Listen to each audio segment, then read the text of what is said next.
তৃতীয় অধ্যায়ের রূপান্তরের অঙ্কগুলো করা যায়, সাথে সাথে আমরা দেখব বিভিন্ন সংখ্যা পদ্ধতির যোগ এবং বিয়োগ কিভাবে ক্যালকুলেটরের মাধ্যমে করা যায়।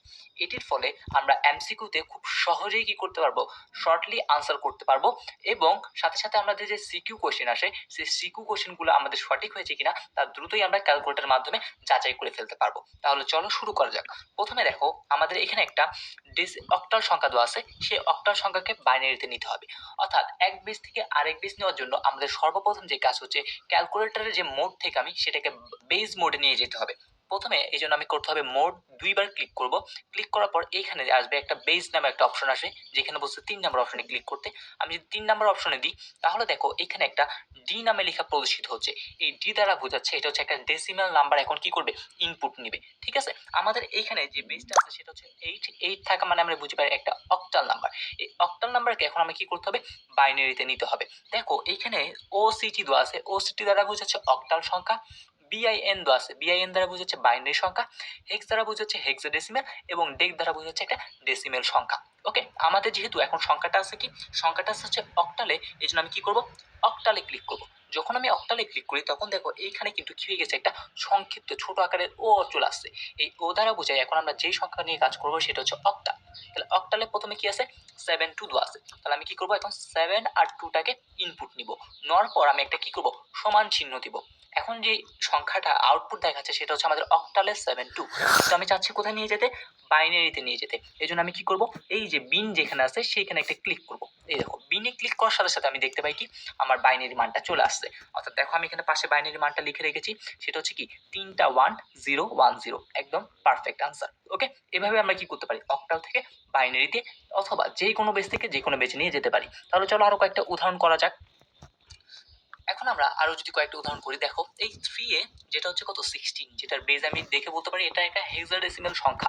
তাহলে হেক্সাডেসিমালের জন্য আমি কি করব, এইখানে যে হেক্স আছে সেই হেক্সে কি করব, এখন ক্লিক করব। তাহলে হেক্স আমি কি করলাম, ক্লিক করলাম। দেখো এখানে একটা কি চলে আসছে, এখানে একটা চলে আসছে এইচ। এইচ দ্বারা বোঝাচ্ছে কি আসলে হেক্সাডেসিমাল সংখ্যা। এই হেক্সাডেসিমাল সংখ্যা আমি এখন লিখবো। প্রথমে আছে 3 3 লিখলাম। এখন এ কিভাবে লিখবো, দেখো এইখানে লেখা আছে একটা ছোট্ট করে A B C D E F, অর্থাৎ এইগুলো হচ্ছে সেই হেক্সাডেসিমালের এ থেকে এফ পর্যন্ত যে 6টা বর্ণ ছিল সেই বর্ণগুলো। তাহলে আমি এ যেহেতু লিখবো তাহলে এ দিলাম, এটা হয়ে গেল এ। তারপরে কাজ কি, তারপরে কাজটা হচ্ছে আমি কি করব, একটা সমান চিহ্ন ইউজ করবো। আমি সমান চিহ্ন ইউজ করলাম, দেখা গেল এই ক্যালকুলেটরে 3 এটা আউটপুট চলে আসছে। এখন এটাকে কি করব, বাইনারিতে কনভার্ট করবো। তাহলে বাইনারি কনভার্ট করার জন্য কি করতে হয়, বিনে ক্লিক করতে হয়। বিনে ক্লিক করলাম, দেখো আনসারটা কি আসে, 3টা 1 0 1 0। যেখানে আমরা আমাদের আনসারের সাথে যদি একটু মিলিয়ে দেখি, দেখো আমাদের আনসার কি ছিল, 3টা 1 0 1 0। কিন্তু এখন কোশ্চেন হচ্ছে সামনে দুইটা শূন্য কোথায়, আসলে সামনে দুইটা শূন্য দেওয়া যেই কথা, না দেওয়া কিন্তু কি সেম কথা, এই জন্য ক্যালকুলেটর আসেনি। ঠিক আছে, আচ্ছা এখন তাহলে আমরা আমাদের নেক্সট যে প্রবলেমটা আছে সেইটা একটু কি সমাধানের দিকে চলে যাই। দেখো নেক্সট প্রবলেমটা কি, নেক্সট প্রবলেমটা হচ্ছে একটা বাইনারি সংখ্যাকে কোথায় নিব, আমি অক্টালে নেওয়ার চিন্তা ভাবনা করতেছি। দেখো এইখানে কিন্তু আমাদের এখন ক্যালকুলেটরে দেখো বেসটা কি আছে, বেস আছে বি। বি দ্বারা বোঝাচ্ছে বাইনারি, বাইনারিতে আগে থেকে নেওয়া আছে। এখন আমি জাস্ট সংখ্যাটা ইনপুট করি। সংখ্যাটা ছিল হচ্ছে আমাদের 10101। এই সংখ্যাটা ছিল আমাদের বাইনারি সংখ্যা। এটাকে এখন আমি যদি কি করি, একটা সমান চিহ্ন দিই, তাহলে এই বাইনারি সংখ্যাটা দেখালো। এখন এটাকে কি করবো, আমি এটাকে আমি চাচ্ছি অক্টালে নিব। অক্টালে নেওয়ার জন্য আমি কি করবো, অক্টে ক্লিক করবো। অক্টে ক্লিক করলাম, আসলো কত 25। অর্থাৎ এই সংখ্যাটার বাইনারি মানটা কত 25। দেখো আমি আনসারটাও কি করে লিখছি, লিখে রেখেছি। ঠিক আছে, আবার এই যে সংখ্যাটা ছিল এই সংখ্যাটাকে আমি চাচ্ছি এখন কোথায় নিতে, হেক্সাডেসিমেলে নিতে। ওকে, জাস্ট আমি কি করব, জাস্ট আমি এখন এইখানে হেক্সে ক্লিক করবো। এই দেখো হেক্সে ক্লিক করে দেখো হেক্সাডেসিমেলে এই সংখ্যাটার মান হচ্ছে 15। দেখো আমি কিন্তু এখানে আনসারটা লিখে রেখেছি, এটার আনসারটা হচ্ছে কত, আমাদের 15। ওকে, এইভাবে খুব সহজেই কিন্তু তুমি কি করতে পারো, এক বেস থেকে অন্য বেসে যেতে পারো। আর ক্যালকুলেটরের মাধ্যমে তুমি সাধারণত যে ভগ্নাংশ ছাড়ার সংখ্যাগুলো, অর্থাৎ পূর্ণাংশ যে সকল আছে, অর্থাৎ পূর্ণ সংখ্যা যেগুলো, সেইগুলোর ম্যাথমেটিক গুলা সহজেই করতে পারো। ওকে, আচ্ছা তাহলে দেখো এখন আমরা আরেকটা কোশ্চেনে যাই। যেমন একটা অক্টাল নাম্বার থেকে আমি ডেসিমেল নাম্বারে যাব। একটা অক্টাল নাম্বার থেকে কোথায় যাব, ডেসিমেল নাম্বারে যাব। তাহলে অক্টাল নাম্বারে আগে যেতে হবে। দেখো এখানে বেস আছে কি এইচ, এইচ দ্বারা বোঝায় হেক্সাডেসিমাল নাম্বার, কিন্তু আমি যাব কোথায়, অক্টাল। তাহলে অক্টালের জন্য আমি কি করব, অক্ট ক্লিক করব। দেখো এখন বেজে গিয়ে চলে আসছে ও, ও দ্বারা বোঝায় অক্টা। অক্টালে কি কি আছে 763। তাহলে আমি তারপর কি করবো, একটা সমান চিহ্ন দিব, দিলাম। এটা হচ্ছে কি অক্টালের নাম্বার।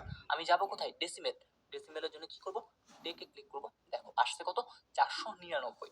এই দেখো আমাদের আনসারটা আছে 499, তার মানে একদম পারফেক্টলি মিলে গিয়েছে। ওকে, এখন আমরা আমাদের যে দাদাটা আছে সেটা হচ্ছে একটা হেক্সাডেসিমেল, এটাকে আমি দশমিকে নিয়ে যাব। দেখো কিভাবে নিয়ে যেতে পারি।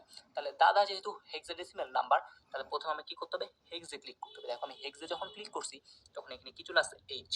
ওকে, এখন আমি দাদা লিখবো। দাদা কিভাবে লিখতে পারি, দেখো এই দেখো এখানে একটা আছে ডি, তাহলে ডি, এইখানে ছিল এ, আবার এখানে হচ্ছে ডি, এই এ, দাদা লিখে ফেললাম। দাদা লিখে আমি যদি ইকুয়াল দিই তাহলে দেখো এইরকম ভাবে আমাদের দাদা লিখাটা প্রদর্শন করলো। এখন এটাকে আমি কোথায় যাচ্ছি, এটাকে যাচ্ছে হচ্ছে আমি ডেসিমেল নাম্বারে নিতে। ডেসিমেল নাম্বারে নেওয়ার জন্য কি করব, জাস্ট ডেকে ক্লিক করব। ডেকে ক্লিক করলে কি আসে, 56026। দেখো আমাদের আনসারটা 56026 একদম পারফেক্টলি মিলে গিয়েছে। ওকে, এভাবেই আমরা কি করতে পারি, এক পেজ থেকে আরেক পেজে নিতে পারি। আশা করি তোমরা এই জিনিসগুলো নিজেরাই করতে পারবে। ওকে, এখন আমি তোমাদের দেখাবো হচ্ছে কিভাবে ভগ্নাংশওয়ালা দুইটা সংখ্যার যোগ করা যায়। আসলে আমাদের পূর্ণ সংখ্যার যোগের ক্ষেত্রে কোনো সমস্যা হয় না, কিন্তু যখন ভগ্নাংশওয়ালা সংখ্যা যোগ করতে যাই তখন একটু প্রবলেম হয়। সেই প্রবলেমটা সলভ করার জন্য আমি এইখানে দেখো কিছু ম্যাথ করে রেখেছি। প্রথমে দুইটা সংখ্যা আছে 11.01, আরেকটা হচ্ছে 11.1, আরেকটা হচ্ছে কত 101.101। তিনটাই বাইনারি সংখ্যা, যেগুলো আমি কি করবো এখন, যোগ করব। এই যোগের জন্য আমাদের মেইন কাজ হচ্ছে সর্বোচ্চ অর্থাৎ পূর্ণাংশের সর্বোচ্চ কয়টা আছে আর ভগ্নাংশের সর্বোচ্চ কতটি সংখ্যা আছে আগে আমি সেটা বের করব। একটু যদি খেয়াল করো এখানে এই তিনটা সংখ্যার মধ্যে পূর্ণাংশের সবচেয়ে বেশি সংখ্যা আছে কয়টায়, এইখানে কয়টা সংখ্যা, তিনটা সংখ্যা। আবার ভগ্নাংশে কয়টা সংখ্যা আছে সর্বোচ্চ, তিনটা, এটাও কি এখানে। তাহলে আমি কাজ করব যেটা, সেটা হচ্ছে পূর্ণাংশে তিনটা সংখ্যা নিব, ভগ্নাংশে তিনটা সংখ্যা নিব। এখন কোশ্চেন হচ্ছে দেখো এইটা তো দুইটা সংখ্যা আছে, তাহলে আরেকটা সংখ্যা কোথায় পাবো, আরেকটা সংখ্যা পাবো কি, আরেকটা সংখ্যা হিসেবে আমি জিরো বসাবো, যেটা আমি ব্লু কালারের কলম দিয়ে লিখে রেখেছি। জিরো কেন বসালাম, কারণ আমরা জানি পূর্ণ সংখ্যার ক্ষেত্রে আমি সামনে যত শূন্য দিই না কেন মানের কোনো চেঞ্জ হয় না, এই জন্য আমি কি করছি, সামনে শূন্য দিয়েছি। এখন আমরা আসি এইটার ক্ষেত্রে, ভগ্নাংশের ক্ষেত্রে। ভগ্নাংশের ক্ষেত্রে তুমি যদি ভগ্নাংশের ডান পাশে যত শূন্য দাও অর্থাৎ ভগ্নাংশের পরে যত শূন্য দাও তার কোনো কি হয় না, মান চেঞ্জ হবে না। এই জন্য আমি ওয়ানের ডান পাশে কি দিয়েছি, শূন্য দিয়েছি। কারণ কি করতে হবে, আমার আমার তিনটা ঘর লাগবে, কারণ সর্বোচ্চ ঘর আছে কত, তিন, এই জন্য আমার তো ঘর লাগবে কয়টা, তিনটা ঘর লাগবে। ঠিক আছে, তারপরে হচ্ছে এই যে ওয়ানটা ছিল, আমি ওয়ানটা লিখছি, একটা ঘর খালি, এই একটা ঘরের সামনে কি দিলাম, শূন্য দিলাম। তারপরে এখানে দেখো ওয়ান ছিল, ওয়ানটা লিখছি। এখন এখানে ঘর কয়টা, দুইটা, এই জন্য আমি কি করলাম, দুইটা শূন্য দিলাম।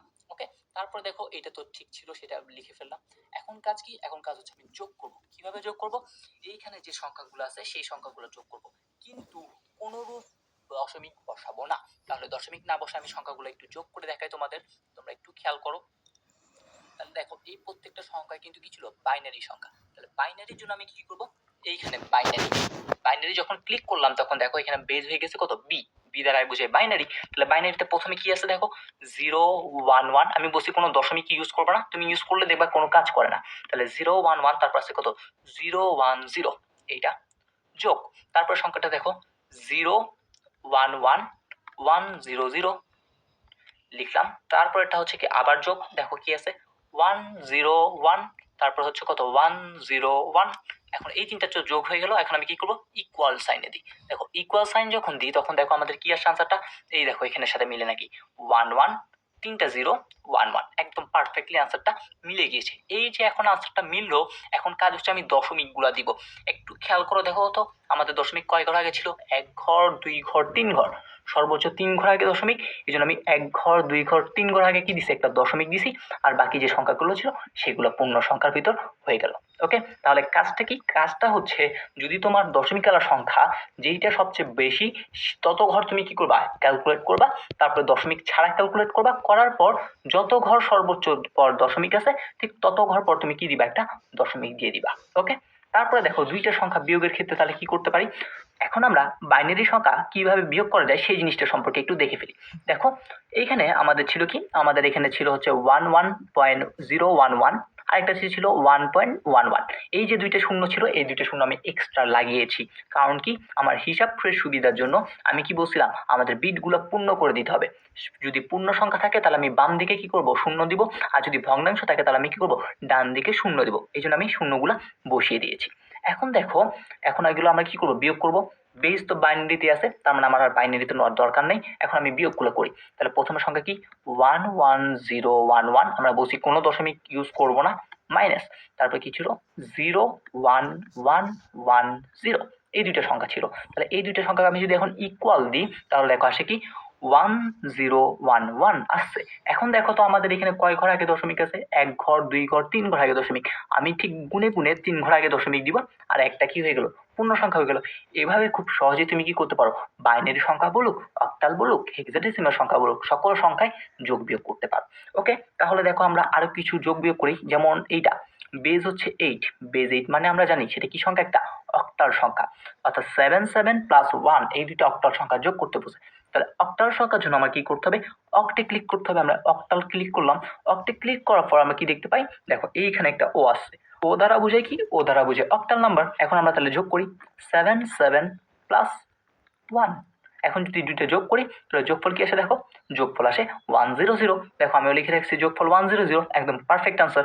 তারপরে এখন আমরা একটা হেক্সাডেসিমাল সংখ্যা যোগ করি। দেখো f প্লাস 1, তাহলে f প্লাস 1 এর জন্য এটা একটা হেক্সাডেসিমাল সংখ্যা, এই জন্য আমি কি করবো, হেক্সে ক্লিক করবো। দেখো হেক্সে যখন ক্লিক করছি তখন এখানে কি চলে আসছে, h দ্বারা বোঝাচ্ছে তার বেসটা কি আছে, হেক্সাডেসিমাল আছে। ওকে, তাহলে এই যে এইচটা পাইলাম, এখন কি করবো, আগে f লিখতে হবে। দেখো f এখানে আছে, f প্লাস তারপর কি লিখতে হবে, একটা 1 দিতে হবে।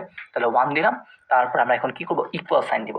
তাহলে f প্লাস 1 মানে হচ্ছে কত, 10, যেটা আমাদেরও কিন্তু কি আনসারটা চলে আসছে। ঠিক আছে, এভাবে খুব সহজে আমরা কি করতে পারি, রূপান্তরের কাজগুলো করতে পারি ক্যালকুলেটরের মাধ্যমে। এছাড়া আমাদের যে বিভিন্ন সংখ্যা পদ্ধতি যোগ এবং বিয়োগ রয়েছে সেগুলো আমরা খুব সহজেই করতে পারি, যা আমাদের এমসিকিউর জন্য যেমন হেল্প করবে, ঠিক সেম ভাবে আমাদের সিকিউকে, অর্থাৎ সিকিউ আনসারটা সঠিক হয়েছে কিনা সেটাও কি করবে, একদম ভালো মতো যাচাই করার জন্য এই জিনিসটা অনেক কাজে দিবে। ধন্যবাদ সকলকে।